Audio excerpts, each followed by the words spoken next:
On June 23, 2021, patch 11.13 introduced 2 new items to give players the opportunity to force a win condition other than just your standard 5v5 whichever team is more fed wins. Anathema's Chains, an item that granted a sizable amount of health and ability haste while giving you up to 30% damage reduction against your opponent of choice. A fantastic purchase for tanks against team compositions with few yet extremely powerful carries. The other item was Hullbreaker, supplanting Sanguine Blade as the new split push item. It provided a good chunk of attack damage, health, and HP regen while supplementing the owner with bonus armor and magic resist, as well as siege pressure if no allies were in proximity. At first, not many people gave much attention to this item, seeing it as too gimmicky for it to be effective, and it was. Hullbreaker initially would only ever be a rogue strategy in light of not providing the player with any meaningful passive or active.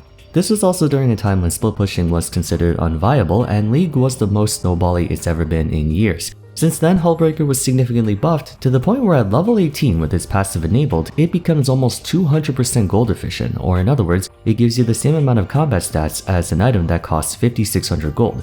Over the past 10 months or so, several top lane champions like Darius, Alawi, Jax, Fiora to name a few have been rushing at first item for increased side lane pressure as well as the sheer overwhelming stat boost relative to the cost. And there's one in particular who's been drawing a lot of attention for exploiting Hullbreaker to its absolute limit. Sion. Lately, you may have noticed for most of Season 12 so far that Sion is beginning to pop up a lot more frequently, and he's well known for having a rather peculiar playstyle, one that involves repeatedly and quite literally smashing your face into towers until you brute force your way to a victory. This would often lead to scenarios where he would die over a dozen times per game and still break apart his opponent's base. This Inting strategy quote-unquote was a thing long before Hullbreaker, but its advent was the proverbial straw that broke the camel's back, catapulting Sion into the forefront of discussion and bringing back to life the age-old question: are strategies like these healthy for the game or toxic? Today we're going to analyze the phenomenon that is Inting Sion and what my own thoughts on the matter are. Now, I'm aware a good number of my viewers don't play the game all that much anymore and just watch my videos. Thank you, by the way. So first things first, let me explain what it actually is for the uninitiated. Inting Sion's a lot like how Singe was back in Season 7 or 8 or around there. During the laning phase, Sion would rush Hullbreaker as quickly as possible, either by trying to snag early tower plates or even going so far as to proxy farm. This would also end up drawing a lot of pressure towards him. Constantly pushing the wave is by all accounts the same as placing a big red target on yourself, begging to be ganked. But he wouldn't really care. In fact, sometimes it would be beneficial for him to die, as his passive is a colossal boost in DPS for a short period of time. Once Hullbreaker was obtained, Sion would be able to continuously pressure towers thanks to a combination of a strong neutral game and fast wave clear with Decimating Smash. While this is all taking place, Soul Furnace's infinite scaling passive would allow him to keep pace with his opponent even at a score disadvantage. It's common for him to have well over 600 to 700 bonus health by 20 minutes, especially considering ideally he should have over 9 CS per minute. Now, given that a ruby crystal costs 400 gold and gives 150 health, 700 HP would be the equivalent to almost 1900 gold in value, which is why Sion doesn't care too much about dying 2, 3, 4, sometimes even 5 times, because he still scales. And while solo kills net a lot of experience for the victor, Sion wouldn't bleed out in minion experience because of glory in death. Oftentimes, it's not the kills themselves that set you back in levels, it's the loss of minion experience from being sent back. But of course, even if you kill Sion, he can punch through the minion wave, not only alleviating how much experience you would lose, but also preventing you from pressing your advantage by getting tower plates and the like. Occasionally, Sion would die several times on purpose to rack up a shutdown bounty on his opponent.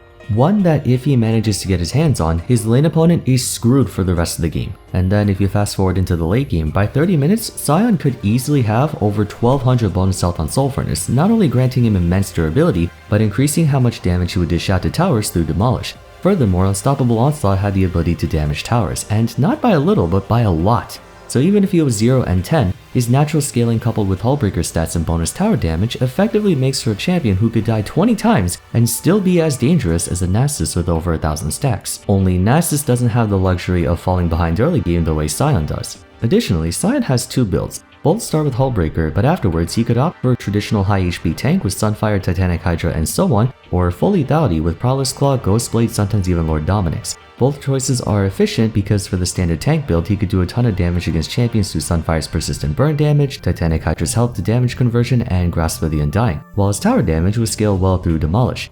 As for the one-shot build, Soul Furnace's passive and Hullbreaker's defense boost would be passable enough to prevent you from getting one-shotted, and with Sion's outrageously high AD scaling on his Q, he could insta-kill squishies if they weren't careful. And lest we forget, 480 Sion with his death passive is, yeah, have fun with that. I should also mention that only a handful of top laners can match or outpace him as time goes on. Anyone who beats him early like Darius or Aatrox tends to get outscaled, and anyone with equal scaling as him are often at a disadvantage in the laning phase. Essentially, aside from maybe Karthus, Sion is the only champion in the game who can not only afford to die, but sometimes wants to. He can split push just as well as the likes of Yorick, Trundle, and Nasus while being much harder to punish in light of its innate properties. If the player can sufficiently mitigate how much he loses from each death, you have someone who unironically intent feeds to win games. To some of you, this may seem kind of outlandish and might assume I'm making it sound more overpowered than it really is. And my answer to that is, at the time of making this video, there's a well-known streamer called the bel'veth FFS, who reached top 100 in EU West several years in a row and has managed to get challenger on even the Korean server in less than 400 games, with a negative KDA. No, seriously, it's less than 1.0. That being said, this strategy isn't foolproof. A lot of people are under the impression that you can die as many times as you want with no consequence. Inting Sion requires a multitude of factors to go correctly for it to actually work. First, you have to ensure you're getting something from each death. Tower plates, minion waves, what have you. Dying in and of itself is objectively bad no matter what champion you play. You want to avoid dying as much as possible. It's that Sion just so happens to minimize how much he loses from those deaths. You're not supposed to just throw your life away for the hell of it, which I think is the biggest misconception about Inting Sion. Second, the team has to be aware of the fact that you're split pushing and drawing pressure away from them, meaning if they don't take advantage of the enemy team sending 3 dudes to stop you, then this strategy is dead on arrival. Third, Sion needs extremely high CS numbers to compensate for the fact that he's forfeiting a lot of free gold and experience to the enemy team. You'll notice that in Vars' games, he averages almost 10 CS a minute, sometimes more. By half an hour, he might have over 350. Now, what do you notice about these 3 factors? Anything noteworthy that stands out to you? The answer, you have to actually be good at the game to do any of them. Point number 1 requires a very deep understanding of how a player can press their advantage and minimize their disadvantage over the course of a match. The majority of iron, bronze, silver, gold, platinum, and even low diamond players have little to no idea of how to do this. I'm not talking about rudimentary things like taking Baron after you 5-0 ace the enemy team. That's elementary school League of Legends macro. I'm talking about things like how to get a 3-level advantage over your lane opponent with 1 kill, or the inverse, how to prevent falling too far behind due to a mistake. Point number 2 also requires players to be good at the game. The reason split pushing doesn't work most of the time is because you essentially have to rely on your team to be smart enough to know what it is that you're doing and act accordingly. Once again, iron, bronze, silver, gold, platinum, and low diamond players have not even the faintest clue how to recognize a split pushing win condition. Point number 3, low elo players don't know how to farm at all. Simple as that. And no, I'm not elo shaming. Statistically, the higher ranked you are, the better you are at last hitting. Take 100 Grandmaster players and 100 gold players and compare their average CS per minute. Normally, 15 CS is the same amount of gold as a kill. A player with 300 CS at 30 minutes will have 6 to 7 more kills worth of gold over a player with 200 CS at 30 minutes. Every little bit counts. Like any cheat strategy, 90% of players don't understand why it's viable and just assume they can pick it for a free win. As a result, Sion's win rate has been decreasing inversely proportional to his increasing pick rate. A few patches ago, he was sitting at a comfortable 50%, now he's down to 47. For every 1 person who tactically intent feeds on Sion, there are 5 others who actually intent feed on Sion. This situation has sparked a lot of debate over the impact Inting Sion has on the game. Several players, including big names, have expressed contempt for this kind of approach as it fundamentally goes against the notion that dying in League has negative consequences for you and your team. That it's not fair for someone to be able to hard carry when they have 3 times more deaths than kills and assists combined. Even bel'veth himself has brought up how absurd that a strategy like this is even remotely viable. But there are an equal number of players who've been defending the strategy. It doesn't revolve around a bug or exploit. With those abilities, runes like Demolish and items like Hullbreaker, something like this was bound to happen. That alternative win conditions are necessary for the game to allow players more agency, especially top laners, which was the whole reason Hullbreaker was added in the first place. In all honesty, you can't say either side is correct because both sides are right in some ways and wrong in others. Any point you try to make has an easy rebuttal. If we're being pedantic about it, Inting Sion is not a bannable offense by any means. True, Sion is dying a lot, but it is somewhat conducive to a positive end result being victory for his team. Players have an unhealthy obsession with KDA, even though KDA doesn't technically win games and Exploded Nexus does. While that is factually correct, deaths by nature are detrimental for your team since every death means more golden experience for the enemy team. Both sides are true. To you, the Sion player, your death may be seen as a necessary evil to achieve a win, but your teammates may not be too happy of the fact that the enemy Kha'Zix is getting free golden experience, which can then be exercised on them. Another example, Inting Sion presents a way for players to have meaningful impact even if the early and sometimes mid game started out rough. That's also a valid point. Much of this past year's grievances stem from how fast the game spirals out of control over a bad laning phase, which is why Riot added objective bounties to give the losing team a chance back into the game. And the counterpoint to that is the enemy team has to invest resources and manpower in dealing with someone who, no matter how hard they shut down, can one-shot Nexus towers with a max power ultimate and demolish if they so much as give him 5 seconds. Also true, if played correctly and if the enemy team doesn't have good sideline pressure, Inting Sion forces you into a lose-lose situation. Damned if you do, damned if you don't. Is that fair? Of course not.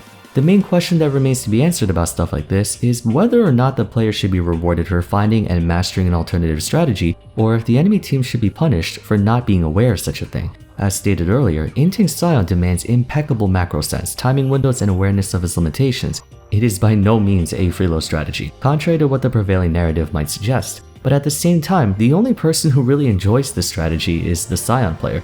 The enemy team doesn't like this kind of play because for all intents and purposes, Sion racks up deaths enough to the point where trying to deal with him is just practically not worth it, and Sion's team is not too fond of it because the remaining 4 members are essentially given an ultimatum to follow his win condition or lose. Which, by the way, may not always be the right strategy. Sometimes a head-on 5v5 is better for that specific game, and Sion's team-fighting prowess is a force to be reckoned with.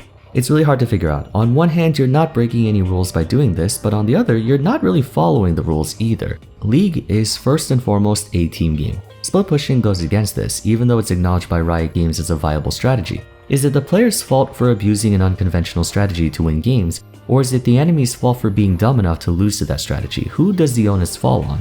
Now, the reason off-meta or rogue strategies are so contentious in League is because it's a 5v5 game, not a 1v1. Your actions affect not just your opponents, but your allies. Like it or not, the team has to work together to win.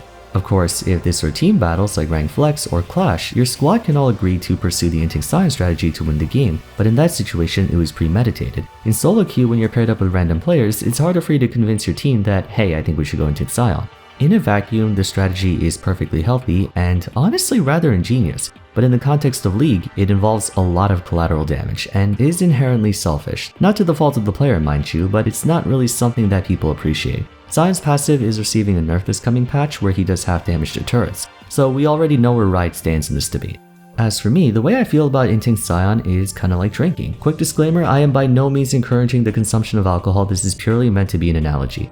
In small amounts, it can make a fun experience even more fun. In large amounts, it can sour that experience and potentially be dangerous for one's health. Moreover, not every experience will be enhanced by getting tipsy. There's a time and place for everything. Inting Sion is the same way. I personally believe that it should be allowed to exist in the game, but players shouldn't get the idea that it works no matter the circumstances or the situation.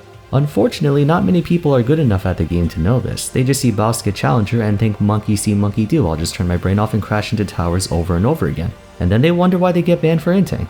So depending on how you look at it, it can be both a good and a bad thing. As a top laner myself, I'm pretty experienced at handling Inting Sion, so I'm not too bothered by it. That and I prefer macro more than mechanics. If anything, I see this as a wake-up call for players to stop caring so much about flashy Synapse Reddit montage plays and actually learn how to play the game. But I digress. We're gonna end it off here, so what do you think about Inting Sion? Do you think it's good for the game or bad? Let me know your thoughts in the comments down below. If you enjoyed the video, please be sure to leave a like and subscribe. Consider following me on Twitter, joining my Discord server, and I suggest you watch my video on off meta if you haven't yet. It touches on the same kind of discussion. But for now, thanks so much for watching, and I look forward to seeing you again soon in the next one. Take care.